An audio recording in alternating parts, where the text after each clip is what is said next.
Hi, this is Debbie from celestialastrologyhealing.co.uk, and today we are continuing the series of how to understand a birth chart.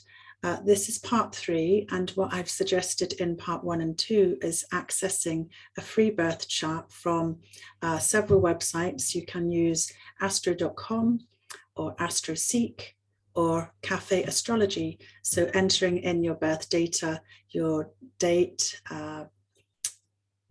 place and time of birth, and then you can print off your chart, which might be helpful to have as we go through the next video. In this video, I'm hoping to cover what the houses are in astrology, and if there's time, also going into the dignities of the planetary placings. So I'm going to share a screen here. And here is a chart of the heavens today, earlier today by a couple of hours, so the ascendant may have shifted on very slightly. So today it's the 10th of May 2022, and hopefully my annotate tool will allow me to point out the different areas which are the houses in the chart. So first of all, if we can cut the chart in half, that's good, it's working. So there's 6 houses underneath this ascendant line, or the first house. So this one is the first house, Virgo. The second house here is Libra.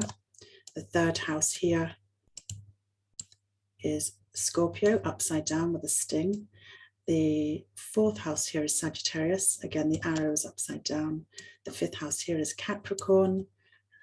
The sixth house here is Aquarius. So these are personal houses. So if we go into the first house symbolizes the self, the body. Very much it's about your behavior, the mindset, and your psychology. And in ancient astrology, this house was known as the steering, it's the steering wheel of the ship. So you're able to have a lot more control, because this house is really about yourself and your self-expression. So that would depend on what your ascendant would be.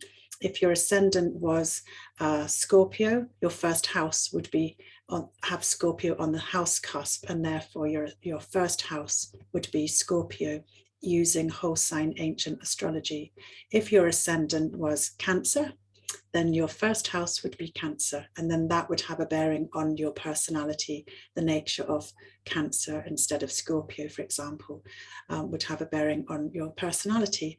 So then we move round to, let me just go around the second house here, and the second house is about our skills and our personal resources, our sense of security, and maybe what we do to give us that sense that we can achieve that security, maybe using business acumen or whatever skills we have that we can use for ourselves to achieve that sense of security. So after that, we go to the third house here. Now, the third house in ancient astrology was known as the goddess, the house of the goddess, and it was related to friends as well. In modern astrology, we think of the 11th house being the house of friendships, but it was actually the third house also in ancient times. In modern interpretations of the third house, it's very much related to communications, to our local environment, to learning, to short journeys, siblings, and aunts and uncles.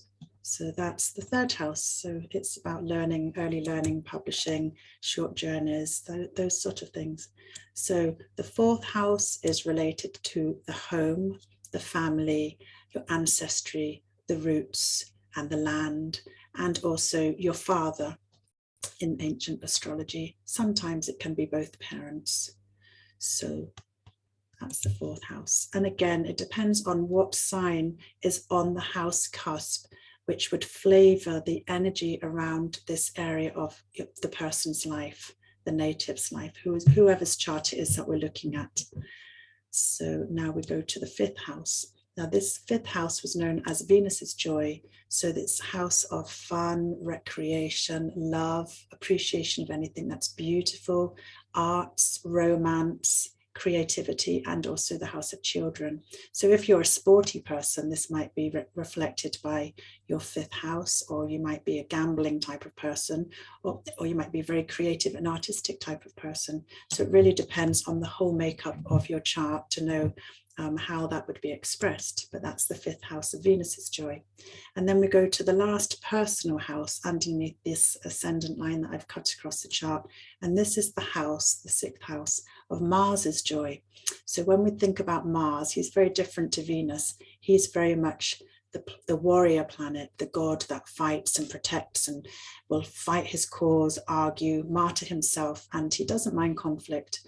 So sometimes this 6th house can have connotations of difficulties and sometimes a bit of conflict, but it is the house of hard work, toil, daily rituals that we do on a day-to-day basis. So it can be like general hard work, repetitive things. It's the house of service, and it's also related to small pets. I think it's bigger than smaller than a goat in ancient astrology.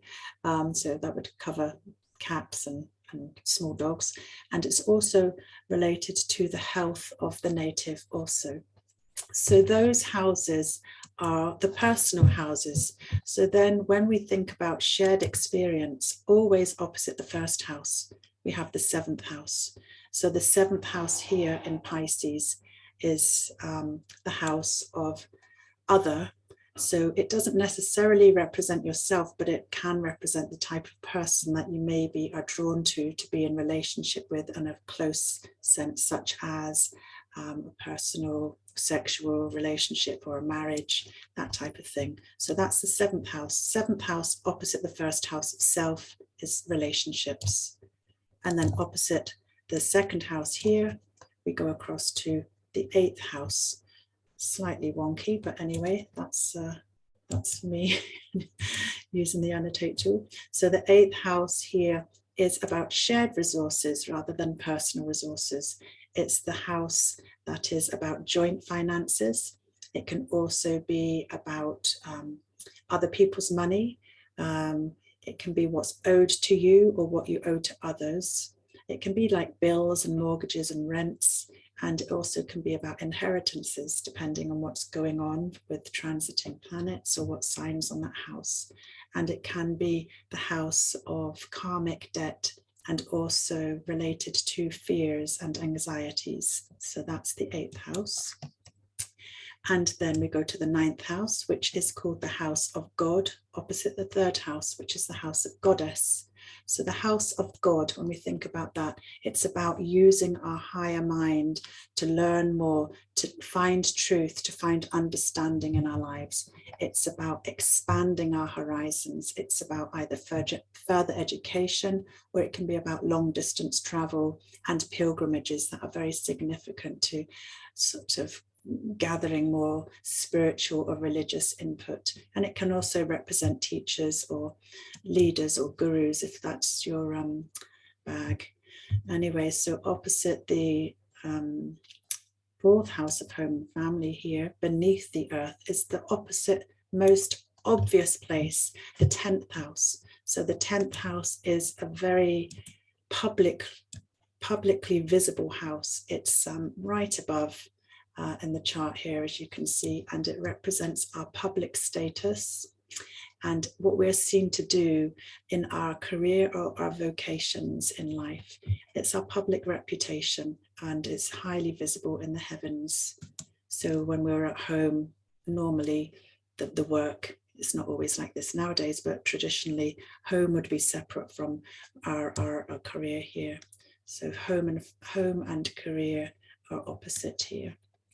And then we go to the 11th house of Jupiter's joy, opposite Venus's joy of the 5th house. So the 11th house is the house of groups and friendships, community and tribe, and often benefactors that help us in life. So it's the house of friendships and groups and where we belong in society and our social sort of interactions with others. So, you know, the sign on the cusp of the 11th house would very much indicate the type of friendships that you're drawn to in life. For example, here we've got Cancer on the 11th house cusp. So that might be you're drawn to friends that are very sensitive and caring and nurturing and kind, that sort of thing. if you had Libra on that house cusp of the 11th house, it might be that you're drawn more to women because Venus is the ruler of Libra. Yeah, and then we go into the 12th house, which is opposite the 6th house. So these houses were known, the 6th house was the house of, was it bad fortune? And then the 12th house was known as the house of bad spirit. So we have to remember this technology, that the language is ancient, so it's not literal, but the 12th house of Saturn's joy, thinking about Saturn being the most distant planet that the ancient ones could see with the naked eye. Saturn represents the boundaries, isolation, privacy, limitation. So the 12th house is related to quiet places of reclusion, such as can be libraries, it can be institutions, hospitals, hospices, those sort of places. So sometimes it can reflect the fact that the native works in these areas, or it can also just indicate an interest in subjects that are quite mystical, because it's the house where we have less control and more open to other realms other than the 3D realm of our physical world. So letting go of that sense of control sometimes, maybe relinquishing a sense of responsibility, like taking drugs or alcohol or going into deep spiritual searching. That can be the 12th house. And it also can be a house which is known as self-undoing. So if we do that, you know, it can unravel ourselves a bit sometimes. Not always, it depends on planets and aspects and other indicators in the chart. So some of these houses have planets in the chart, and insert some of these houses have planets in them. And I've been asked, so does that mean I don't have anything going on, say in this house there's no planets? In my second house, does that mean my personal finances aren't important to me, or I've got nothing going on in this fourth house here? Does that mean home and family doesn't mean anything to me? But it doesn't work like that, because what we would do is look at the ruler of this house, that some of these houses aren't actually occupied by planets, and there can be a misconception that these areas of our lives don't have any significance if they have no planets in. But actually, what that means is, when we look at the second house in this chart, if this was a person's real chart, a natal chart, when somebody was born at this date and time in this place, then the second house here is, we look at the ruler of the second house, and the ruler would be Venus. So then we would think, okay, where is Venus in this chart? So let's find Venus. So we can see here, Venus is in Aries, and she is in the 8th house. So the 8th house Venus is in opposition to the second house. So perhaps because Venus is in the house of shared resources, this might mean for this particular person that they very much have to work out in this life how they would share with others financial resources and share those burdens in life. It could be that interpretation. There may be many others also. So if we looked at the 4th house, for example, the 4th house here has Sagittarius on the cusp. So the ruler of Sagittarius is Jupiter. So let's look for Jupiter.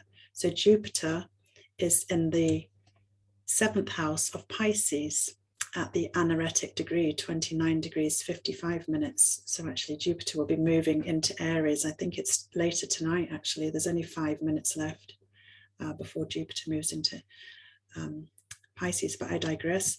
So we're talking about Jupiter being the ruler of the 4th house from the 7th house. So does Jupiter see the 4th house? 30, 60, 90. Yeah, Jupiter does see the 4th house and rules from the house of partnerships. So there could be a sense with this placing that the partner or having a relationship would be a beneficial thing, and the partner would be supportive of the home, perhaps. I don't want to go too much into interpretations in case I'm wrong, but yeah, Jupiter is the ruler and is in the 7th house, so that's how we would look to interpret that. Yeah, so that's an example of that. So we have to think about planets in their houses, and is the planet, the gods or the goddesses as they were known, able to freely exhibit their qualities? So planets that are in the house or the temple or the home or the domicile that they rule are known to be able to express their qualities very freely, akin to their nature. So let's have a look around the chart to see if there are any planets in their domicile. So yes, there is, as we've just looked at, Jupiter in Pisces. Jupiter rules Pisces. So Jupiter is strong in Pisces. It could get a bit more complicated because Jupiter is at the anaretic degree. So when a planet's at the very last degree of a sign, there can be a sense of slight difficulty. But Jupiter is in Pisces, and this is a daytime chart because the sun is above the horizon. So Jupiter is the benefic planet of the daytime chart. He belongs to the daytime chart. So generally, there should be good fortunes for Jupiter to be able to express himself freely in the area of the 7th house. But as I'm saying, it's complicated. There's more layers because the anaretic degree might add some stress to that because Jupiter's trying to move to the next sign, but it's in the very last minutes of the 7th house. So when a planet is in detriment, we can actually see that we have planets that rule houses, and Jupiter rules Pisces. So Jupiter is in his domicile. So he is very happy in that house. But then when we look at, say, Venus here, this is called a situation of Venus being in detriment because Venus actually rules the opposite sign of Libra. So Venus rules Libra, and when Venus is in Libra or Taurus, because Venus also rules Taurus, Venus is able to express her qualities of ease, harmony, bringing together, peace, union. All these natures are Venusian. But when Venus is in the opposite sign, it's called being in detriment when Venus is in the opposite sign to the temple that she rules. So what this means is that Venus will have to work harder to express herself because she's a guest of Aries, and Aries is ruled by Mars. So that can bring up some sort of discord because Venus doesn't fully resonate with Aries nature. So, it's a difficult position for Aries, for Venus in Aries. So that's an example. And it's good to have a mix of these things. We wouldn't want all our planets all in the easiest places because it basically means there's challenges to overcome in our life's path and experiences. And that's how we learn. There's another term called when planets are exalted, that like raised on high. So they are able to express themselves fully with high functionability and ease, usually with good results. And then opposite that, you have planets that are known to be in their fall, which is opposite. So again, like domicile rulers and detriment, you have exalted planets and fall, the opposite. So I'll just give some examples. So the sun rules Leo and therefore is in detriment in Aquarius. So let's find the Leo here. There's this. If the sun was here, the sun would be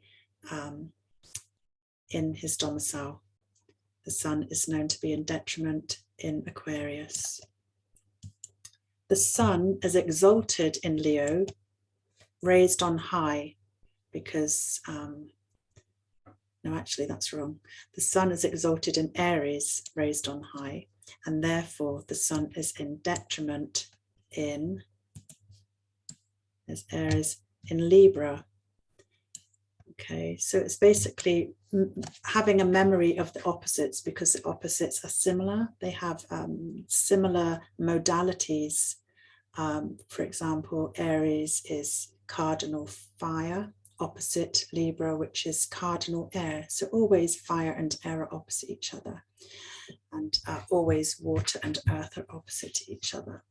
So then we have the moon that rules Cancer here. So the moon rules Cancer, therefore is in detriment in the opposite sign of Capricorn. So if somebody has their moon in Capricorn, that's the moon is in detriment. So not as easy to express the emotions perhaps, because Capricorn is ruled by Saturn, and Saturn is more restrictive and reserved and cautious. So the moon is exalted in Taurus, and the opposite sign to Taurus is Scorpio. So the moon is in full in Scorpio. So it's good to know where your moon is placed, where all your different planets are placed, and then you can get a sense of how they are able to express themselves within your life. And we usually have a mix, which is good. I always think about our whole beings being like a mosaic of different types of energies within that. They don't always express themselves at once, because our chart gets activated by moving planets around the outside of the wheel to our natal planets. If there's a certain aspect that energizes and activates these planets that never move in our personal natal chart. So going round, we've got Mercury rules Gemini. Therefore, Mercury, the planet of communication, is in full in Sagittarius. And Mercury is exalted in Virgo, which Mercury also rules. And I don't think there's a fall for that. If there was, it would be in Pisces, but I don't think there is a fall for Mercury. So Venus, we've already talked about Venus. She rules Taurus. Therefore, she's exalted in Taurus and also in Libra. She rules that. She's not exalted, sorry. She rules Taurus and she rules Libra. Therefore, she's in detriment in Scorpio, and she's in detriment, as we talked about earlier, in Aries. So where is your Venus? That's about how you interact with others and on a one-to-one level. And then we have Mars. Mars rules fiery Aries, cardinal fire, and Mars also rules fixed Scorpio. So Mars is therefore in detriment in the opposite sign from Aries, which is Libra. Mars is in detriment, and Mars is also, is Mars in full in Taurus? I don't know if that's true there. Yeah, sometimes some astrologers say that Mars is in detriment in earthy Taurus. You'll hear lots of different takes on these things. Mars is exalted, raised on high in Capricorn, so therefore Mars is in full in Cancer. So when a planet's in full, they're right down low. They're not able to easily do things, but from the bottom, they just have to work harder, and tends to make the individual really achieve things through much effort. But there is a sense of real overcoming and really digging deep when a planet's in full and expresses things, because there's more challenge to do that. So then we go into Jupiter. So Jupiter rules both Sagittarius here and Pisces here. So Sagittarius is fire, mutable, yang, masculine. So Jupiter is in detriment in airy Gemini, and Jupiter is in detriment in earthy Virgo. And Jupiter is exalted in Cancer, and therefore is in full in the opposite sign of Capricorn. And then we go to the last planet. There's a lot to take in, so just rewind, pause, see where I've made mistakes. So Saturn rules earthy Capricorn, so and also Aquarius traditionally. Now that's been given to Uranus, but traditionally Capricorn ruled earthy Aquarius and earthy Capricorn and airy Aquarius. So therefore Saturn is in detriment in the opposite sign of Cancer and the watery sign No, that's not water. Aries, so there's detriment in watery Cancer and fiery Leo. Yeah, opposite Aquarius. It can be quite complicated, as you can see. I'm getting tripped up too. So there's quite a lot of things that, you know, I've always had it in my head. I've remembered the ruling planets and the detriment. So exaltation and fall is just another layer there. So Saturn is exalted in Libra here. So therefore is in fall in Aries. So this is just some extra layers to think about. You know, when we look at the chart, we piece it all together, and we look at the strength of the planet and the house which it's occupying, and is the planet, the goddess or the god, happy in that sign that it occupies, and is the house that the planet occupies one of ease or discomfort, like is it Venus's joy or Jupiter's joy, the 5th or 11th house, or is the planet in the 6th house, which is more challenging, or maybe the 12th house. And also the patterns that the planets have with each other, the angles that they make to each other, or if there's a group like a stellium of planets. Let me circle this stellium here. This is a stellium of planets here. We've got Mars. Trying to get the arrow. Mars 19 degrees 12 minutes Pisces. We've got, well, actually that's Neptune. It's an outer planet, so the ancient ones would not have acknowledged Neptune because they wouldn't have seen Neptune. But in modern day astrology, I think, and we can bring that in. I've studied modern astrology as well as ancient astrology, so I think when planets are close, it personalizes them in the birth chart, like if they're in engagement or within an orb, a close orb. And there's Jupiter 29 degrees 55 minutes. So if there's a grouping of 3 or more planets in one sign, that makes a very strong focal point for the chart as well. So that's what I think we'll do in the next class. Sorry if it's been a bit scatty. Yeah, so that's just another layer, thinking about the houses. So if you don't have a planet in that house, you go to the house cusp, see what sign is on the house cusp, and look for the ruler of that sign. So I'll maybe type these rulerships in the comments box to help you, and then you can get a sense of your planetary makeup and which houses are very active, or where you have a ruler from a different house, and if that house is seen.